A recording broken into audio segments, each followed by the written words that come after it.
Hi, I'm Steve Mackay from the Engineering Institute of Technology. I want to spend a few minutes talking about a very vexed and interesting topic, which is engineering ethics, or ethics basically. And what is ethics? Ethics for engineers is, and the words go, engineers in the fulfillment of their professional duties shall uphold paramount the safety, health and welfare of their fellow citizens. That should be the highest possible consideration.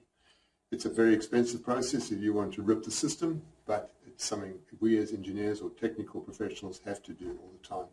And the very famous example of engineering ethics in action was, of course, the Morton fire coal disaster. When the Challenger took off, they found the O-rings that actually weren't fit for service. And basically an engineer had detected there were problems with the O-rings, and his name was Roger Mark Bosjoli. I don't know how to pronounce his surname, but anyway, he detected there were problems with O-rings, and he said, NASA, you cannot possibly let Challenger take off. Anyway, it took off and of course exploded, and it's something which will remain seared in my mind for a long time.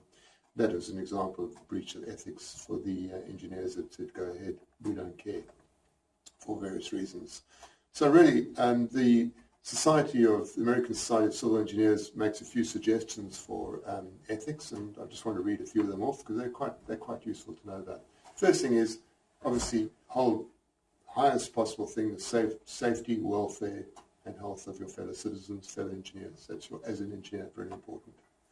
Only work in areas where you're competent. So don't go and build bridges if you're an electronics design engineer for printed circuit boards. Try and focus in your areas of competence, because then you won't fail. Be truthful and objective about everything you do.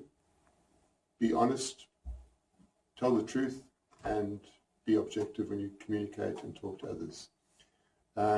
Try and hold the highest professional standards in whatever you do. Don't take shortcuts. Don't go for the cheap and nasty approach. Say, this is what we should be doing. This is what we need to do.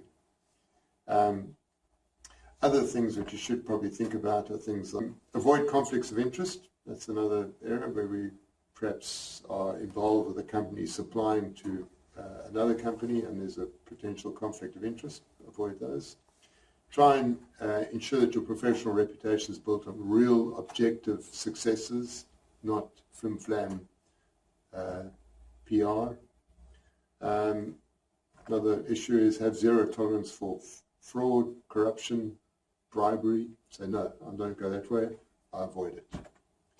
And the final comment, of course, is always focus on enhancing your skills so that you can actually